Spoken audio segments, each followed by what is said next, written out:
আসসালামু আলাইকুম প্রিয় দর্শক, দেশে বিদ্যুতের যে অবস্থা চলছে, আমার কালকে হঠাৎ করে মনে হলো এই সরকার সম্ভবত এই বিদ্যুতে ডুববে। মানে বিদ্যুৎ যে সমস্যাটা হচ্ছে এই মুহূর্তে, লোডশেডিং, বিদ্যুৎ থাকছে না, এসে আবার চলে যাচ্ছে, এই যে একটা পরিস্থিতি, এই পরিস্থিতি থেকে কিভাবে উত্তরণ সম্ভব, কিভাবে এখান থেকে আমরা বেরিয়ে আসব, এটা নিয়ে এই যাবৎকালে কারো মুখে কোনো একটা পদ্ধতির কথা, কোনো একটা সম্ভাবনার কথা, কোনো একটা পরিকল্পনার কথা শুনেছেন? আমি তো শুনিনি। সবাই বরং দেখছি এটাকে কীভাবে অস্বীকার করা যায় তার জন্য একটা কম্পিটিশনে নেমেছে। দুদিন আগে আমি সোশ্যাল মিডিয়ায় একটা ভিডিও দেখলাম। সে ভিডিওতে আমাদের বিদ্যুৎ বিষয়ক যিনি মন্ত্রী আছেন, মিস্টার ইকবাল হাসান মাহমুদ টুকু, তিনি বলতেছেন, এবং উনি কী বলতেছেন আপনি ভিডিওটা আপনারা দেখেছেন, আমি আপনাদেরকে একদম হুবহু ওটা আমি নোট করে নিয়ে আপনাদেরকে পড়ে শোনাচ্ছি। উনি বলেছিলেন গ্রামে লোডশেডিং নাই, যেটা হয় আমাদের পল্লী বিদ্যুতের লাইনগুলো অনেক লম্বা লম্বা, কোথাও যদি ফল্ট হয়ে যায়, বিদ্যুৎ ট্রিপ করলে ওই ফল্ট লোকেট করতে টাইম লাগে, সেই জন্য বিদ্যুৎটা আসে না, আবার লাইন ঠিক হয়ে গেলে বিদ্যুৎ চলে আসে। এই যে কথাটা উনি বলেছেন, যারা গ্রামগঞ্জে থাকেন তারা কি এই কথার সঙ্গে কোনো মিল পান? এখানে কিন্তু দুটো অংশ।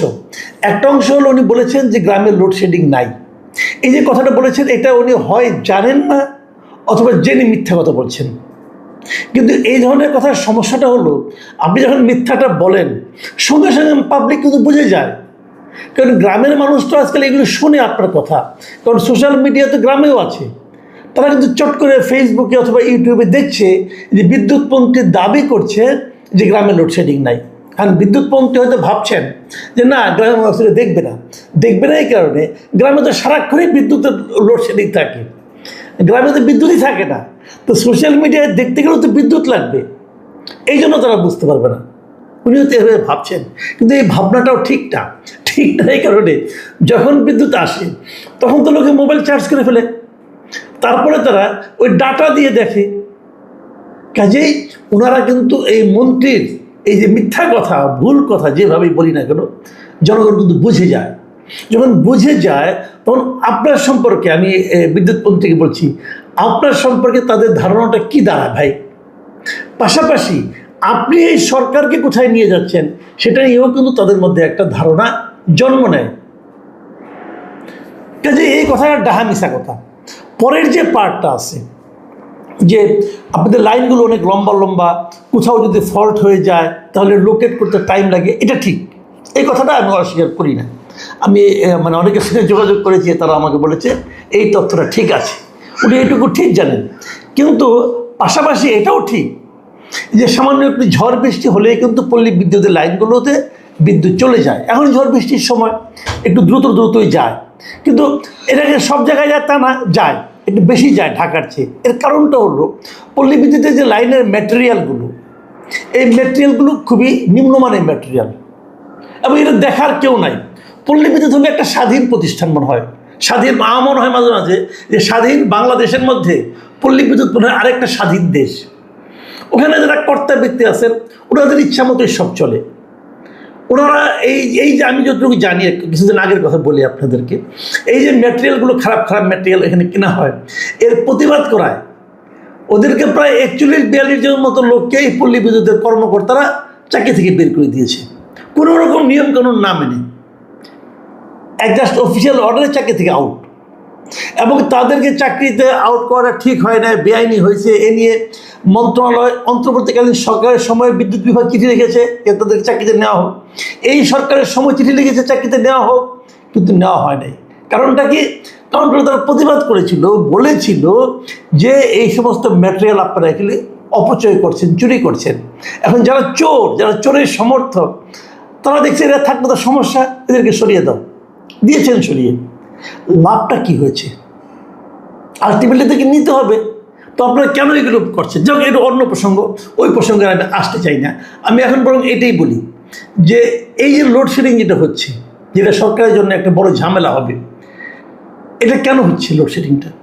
লোডশেডিং হওয়ার মূলত 3টা কারণ, যে যতটুকু আমি জানতে পেরেছি। প্রথম কারণ হলো বিদ্যুৎ উৎপাদন করতে যে জ্বালানি লাগে, কয়লা অথবা গ্যাস যেটা লাগে, এলএনজি যা লাগে, এই জ্বালানির এক ধরনের সংকট, জ্বালানি নেই, জ্বালানির কয়লা এবং গ্যাসের তীব্র একটা সংকট আছে। এটার কারণে বিদ্যুৎ উৎপাদন হচ্ছে না। উৎপাদনের বিদ্যুৎ প্ল্যান্ট কিন্তু আছে প্রচুর, কিন্তু উৎপাদন করতে পারছেন না আপনারা। দ্বিতীয় কারণটা হলো আদানি যে পরিমাণ, আদানি কাছ থেকে যে 1600 মেগাওয়াট বিদ্যুৎ আপনার বাংলাদেশ গভর্নমেন্ট পায়, নিয়মিত আনে, সে আদানির বিদ্যুৎটাও কিন্তু ইদানিং একটু কম আসতেছে, কারণ তাদের কয়লা পরিবহন নিয়ে কি একটা ঝামেলা আছে, এই জন্য তারা একটু কম দিচ্ছে। এটা খুব স্বাভাবিক। এই কারণে এটা নিশ্চিত থাকেন আপনি বিদ্যুৎ ভারত থেকে আনছেন, ভারত থেকে আপনি নিরবিচ্ছিন্ন বিদ্যুৎ পাবেন কি পাবেন না, এটা অনেক কিছুর উপর নির্ভর করবে। যখন আমাদের এখানে ক্রাইসিসটা থাকবে, আপনি নিশ্চিত থাকেন ওই সময় তারা আপনাকে ঠেকাই দিবে। এটা ভাই পলিটিক্স, এটা কিছু তো করার নাই। 3 নম্বর যে কারণটা, সেটা হলো ওই যে সঞ্চালন ও বিতরণ সমস্যা। এই যে লাইনগুলি নিম্নমানের, কিছু কিছু লাইনের সমস্যা আছে, যেটা নাকি আরইবির কথা বললাম আমরা, পল্লী বিদ্যুতের কথা দেখুন, এবং অনেকগুলি বিতরণী কোম্পানি হয়ে গেছে, যে কারণে ডেস্কো, ডিপিডিসি, অমুক তমুক, অনেক, এদের মধ্যে আবার ইন্টারনাল ঝামেলা আছে। যাক, ওইগুলি বলতে গেলে আবার আরও অনেক ঘটনা, বলবেন যে এত কথা বলার দরকার কি? দরকার নেই, আমি মূল লাইনেই থাকি, লোডশেডিংয়ের লাইনেই থাকি। তো এখন এই ঝামেলাগুলো মেটাতে হবে। আরবি দেখেন, টোটাল যে বিদ্যুৎ আমাদের আছে সারা দেশে সঞ্চালন করে, তার 80% বিদ্যুৎ যায় আরবির মাধ্যমে, মানে পল্লী বিদ্যুতের মাধ্যমে।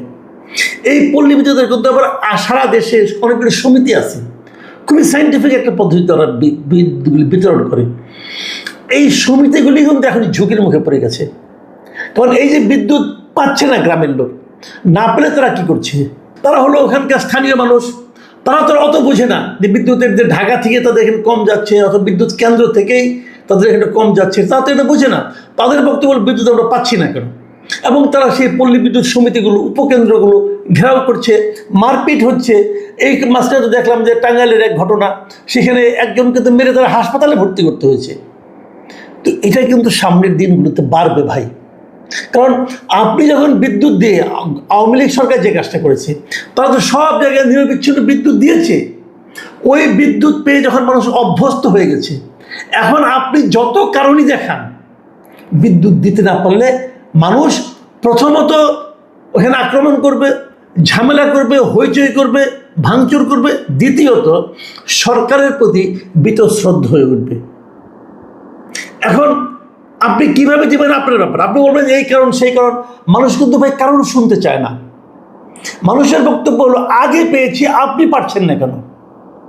এবং মানুষের মতো আমিও মানুষ, আমিও আপনাকে প্রশ্ন করছি, এই যে ক্রাইসিস যেগুলো হচ্ছে, এই ক্রাইসিসগুলো তো হবে, এটা তো বৈশ্বিক ক্রাইসিস। এই ক্রাইসিস কীভাবে হ্যান্ডেল করবেন আপনি, এটা আপনার ব্যাপার, ওটা নিয়ে আমি মাথা ঘামাবো না। আমার মাথা ঘামাবো হবে একটাই, আমি সুইচ দিব, আমার ফ্যান চলবে, আমার লাইট জ্বলবে, যা বিল হবে আমি বিল পরিশোধ করব। এর বাইরে আমার আর কিছু জানার দরকার নেই। বাদ বাকি যা জানার আপনি জানবেন, কারণ আপনি দায়িত্ব নিয়েছেন। দায়িত্ব না পেলে ছেড়ে দেন, দায়িত্ব পালন করতে না পারলে ছেড়ে দেন রে ভাই। কিন্তু আপনি দায়িত্ব নেবেন আর আমারে ধমকাবেন, ভাই এটা হবে না। আপনি দায়িত্ব আমার কাছ থেকে কিন্তু চেয়ে নিয়েছেন, হাত পেতে নিয়েছেন, আমাকে রিকোয়েস্ট করেছেন যে আমাকে ভোট দেন, আমি আপনার এই সেবাটা করে দেব। আমি আপনাকে ভোট দিয়েছি আমাকে সেবা করার জন্য, আমাকে ধমক দেওয়ার জন্য না। সেই কাজটা করেন ভাই। আমি সরকারকে বলবো, আপনারা এমন একজন লোককে বিদ্যুৎ মন্ত্রী বানিয়েছেন, যিনি আপনাদের পূর্ববর্তী সরকার, যেমন 2001 সালে যখন সরকার গঠন করে, তখন এই লোককেই বিদ্যুৎ বিভাগের, বিদ্যুৎ মন্ত্রণালয়ের প্রতিমন্ত্রী বানানো হয়েছিল। এবং বলা হয়ে থাকে ওই সরকারের যে অজনপ্রিয়তা যতটুকু হয়েছিল, এটাই বিদ্যুতের কারণেই। আপনার বিদ্যুৎ উৎপাদনও বাড়াতে পারেন নাই, সরবরাহ করতে পারেন নাই। তারপরে বিদ্যুৎ আওয়ামী লীগ আমলে বেড়েছে। যত আওয়ামী লীগের আপনি হাজার রকম বদনাম করেন, আমিও করি, আওয়ামী লীগের হাজার রকম সমালোচনা আমিও করি, আপনিও করেন, সবাই করেন, কোনো আপত্তি নাই। কিন্তু আওয়ামী লীগ আমলে বিদ্যুৎ বেড়েছিল, বিদ্যুতের উৎপাদন বাড়ানো হয়েছিল, বাড়াতে পেরেছিল, এবং দেশের মানুষ নিরবিচ্ছিন্ন বিদ্যুৎ পেয়েছিল। এটাই বাস্তবতা। আমি কাগজ কলমের হিসাবে যাচ্ছি না, গেলে আপনাদের মাথা খারাপ হয়ে যাবে। কিন্তু আমি যেটা যাচ্ছি সেটা হলো সাধারণ মানুষ তাদের অভিজ্ঞতা থেকে জানে। মানুষকে এখন জিজ্ঞাসা করেন, মানুষ কিন্তু এতদিন বলে নাই যেই মাত্র আপনি বিদ্যুৎ দিতে পাচ্ছেন না, যেই মাত্র লোডশেডিং বাড়ছে সেই মাত্র মানুষ প্রশ্নগুলি করছে। লোডশেডিং কি হচ্ছে দেখুন, আমি একটা লোডশেডিং হিসাব দিই। আজকে বুধবার, এই বুধবার সকাল 8টায় দেশে বিদ্যুতের চাহিদা ছিল 15,249 মেগাওয়াট, আর এর বিপরীতে সরবরাহ ছিল 12,935 মেগাওয়াট। তাহলে ঘাটতি কত ছিল? 2,314 মেগাওয়াট। মানে 2,314 মেগাওয়াটের ঘাটতি। তো এই যদি ঘাটতি হয় আপনার, তাহলে আবার ধরেন না গত রাতে মানে মঙ্গলবার দিবাগত রাতে 1টার সময় দেখা গেছে যে লোডশেডিং ছিল 3,194 মেগাওয়াট। মানে বিশাল ঘাটতি। এবং এই ঘাটতি শহরাঞ্চলে ছিল কম।